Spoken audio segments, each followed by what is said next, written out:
So we are in Galut, and yet while we're in Galut, we are remembering back. So we're remembering back to the temple.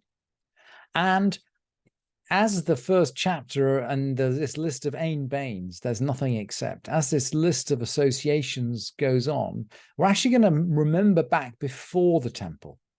We're going to remember right back to the conquest of the land. And we remember that the Mishnah Megillah actually begins with a reference to Joshua.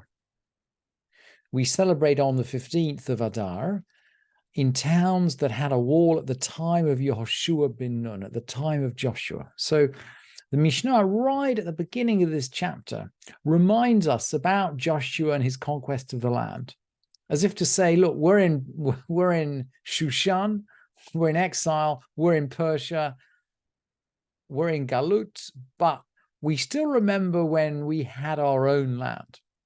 And the chapter this first chapter that begins with Joshua will actually close with Joshua as well, and with Jerusalem.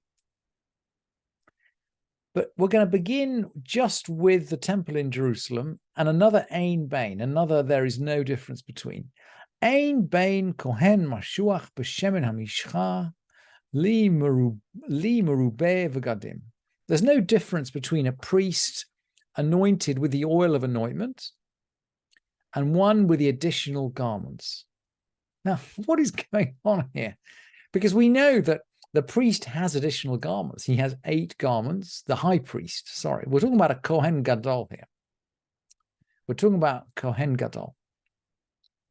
The high priest has 8 garments rather than the regular 4. And the high priest is anointed with the special holy oil. What's the difference? And why should there be a difference between the two? Well, in the time of the first temple, they still had the holy oil. I guess from the time of Moshe, perhaps, or by tradition anyway, from the time of Moshe. And when the temple was destroyed by the Babylonians, the oil was hidden. And we don't know where it got to. So when the people came back after the end of the Persian exile and reestablished the second temple, they still had the extra garments for the high priest. But they didn't have the anointing oil. Now, does it make a difference? If we designate our high priest just with the garments, does it make a difference that he doesn't have the anointing oil? Well, there is a pasuk which I brought on the source sheet for you. It's from Vayikra. It's from the first Sedra in Vayikra. Im ha-kohen ha-mashiach yecheta. If the anointed priest has sinned, then he can bring a special chatat. But it's ha-kohen ha-mashiach, the anointed priest. Somehow it seems, at least from this pasuk, as though you need the anointment in order to bring the special chatat, the special sin offering. And so the Mishnah is going to continue. Ein bein kohen mashuach b'shemen hamishcha lemurubeh v'agadim. There's no difference between a priest anointed with oil and one who just carries the extra garments. Ela par haba al kol hamitzvot, except for the bull, which is offered for all of the commandments. And of course, this is not for all of the commandments. This is for transgressing any or all of the commandments. There's no difference.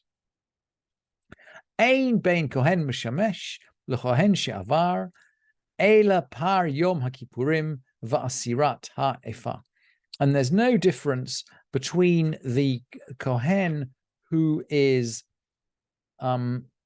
actually officiating and a kohen who's passed away, or he's become unfit. So we learned in the Mishnah of Yoma that you can the Kohen Gadol has to bring a special tenth of an ephah as his personal offering.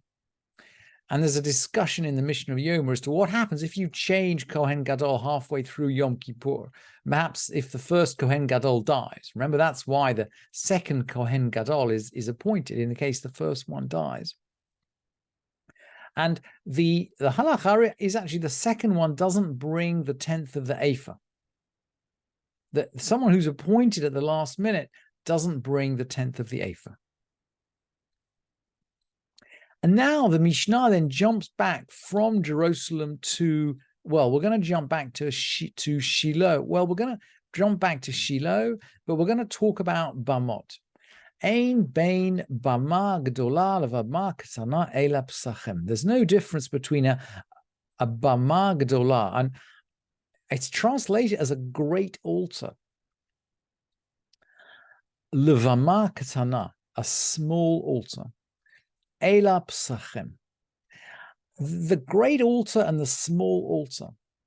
And the word bama in Tanakh actually refers to an altar just somewhere out in the country where people are sacrificing animals. Quite often they are not sacrificing to God. So heathens sacrifice at Bamot. And when Joshua comes into the land, sacrifice is centralized wherever the tabernacle is. And I've just brought you a little table here, actually, just to show you where the tabernacle is. And we have psukim for all of these. So the Joshua crosses and puts the tabernacle in Gilgal. And the Aaron doesn't exclusively sit in Gilgal, because when they go out to war, they bring it with them. So, and at this point, there's a Bama Gedolah, there's a big altar in Gilgal. And there are small altars all over the place, because people are still permitted to sacrifice at small altars. And then Joshua brings the tabernacle and the Aaron and the ark to Shiloh. Shiloh is where Eli HaKohen eventually hangs out. And we know the story of Samuel actually sleeping in the temple at Shiloh, in the same space actually that the Aaron Kodesh is sitting there, and he hears God talking to him. So Shiloh is where Elkanah and Hannah go to pray for another child. After Shiloh, there's a disaster at Shiloh actually.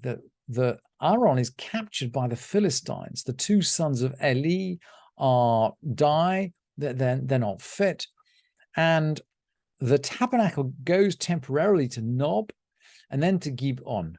And then eventually it's brought up to Jerusalem. So it lives temporarily at Nob and at Gibeon until it comes up to Jerusalem. And when it's living at Nob and Gibeon, sacrifices, at least according to the memory of the Talmud, sacrifices on small altars are permitted.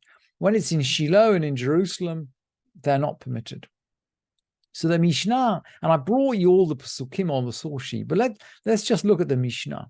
Ein bein bama gdola v'bama katana ela psachim. There's no difference between a great altar and a small altar except for the Pesach offering.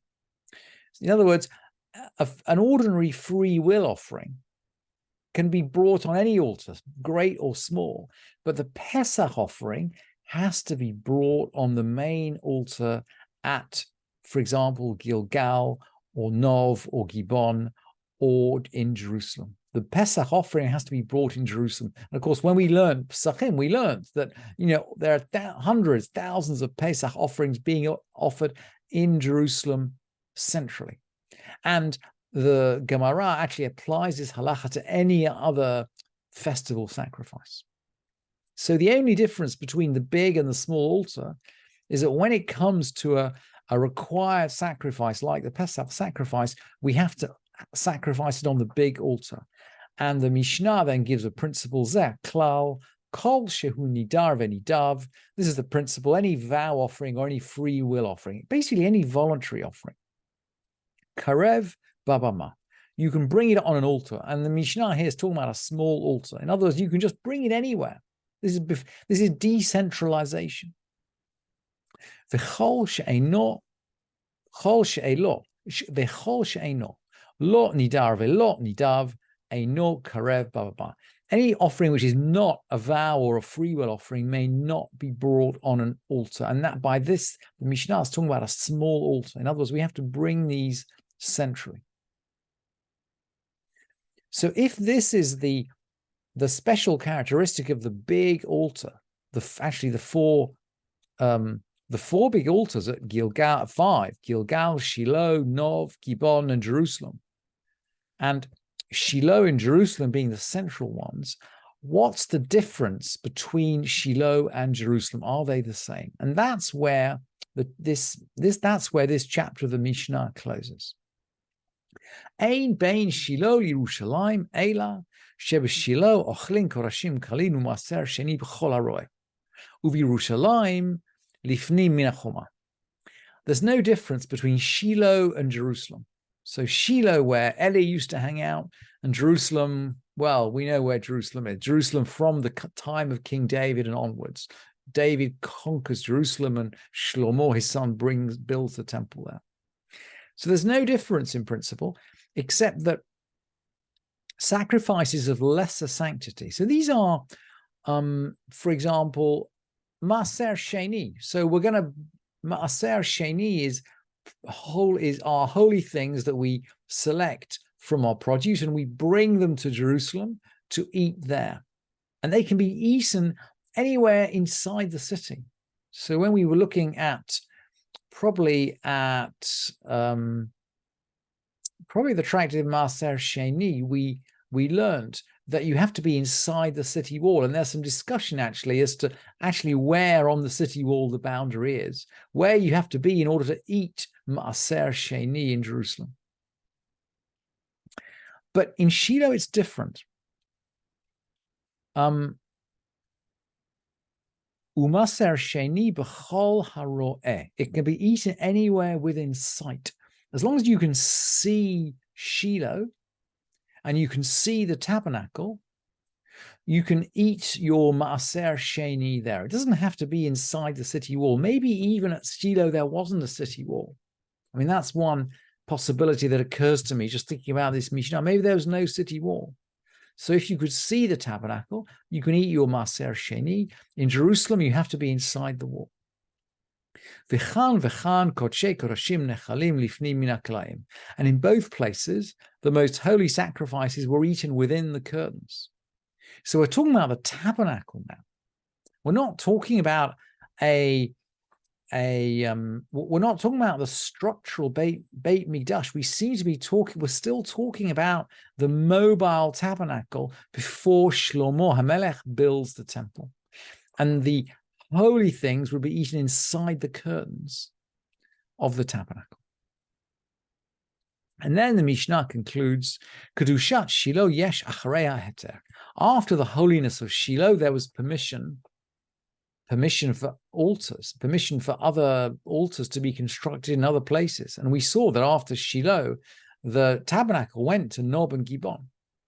So it wandered around before it got to Jerusalem. And during that period, people had permission to build altars and to sacrifice at them. But Ukudushat Yerushalayim ein achareha heter. After the holiness of Jerusalem, there's no permission. That is to say, there's no permission to build another altar.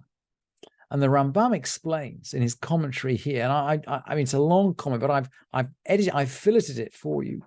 It's a very important comment. U'me'achar shebachar b'Yerushalayim. After he chose Jerusalem, this is God choosing Jerusalem. Ein makrivin b'shum makom zulato le'olam. We never sacrifice in any other place ever. Ve'afal pi shecharav asur lahakriv b'bama. And even though it's destroyed, it's forbidden to sacrifice at the altars. In other words, and what is the Rambam saying here? Well, partly he's saying, look, we don't. He's saying after the destruction of Jerusalem, there's no substitute. Everything stops. Everything stops. And I'm not sure whether the Rambam had a concept that Jerusalem would ever be built again. He's writing 1,000 years after the destruction, but he's clear about the fact that we can't set up, another temple in, let's say, Alexandria, where there was a temple actually for some time after the destruction of Jerusalem. We can't set it up in Alexandria or in Babylon or anywhere else. Jerusalem was once the center, and nothing can really replace it.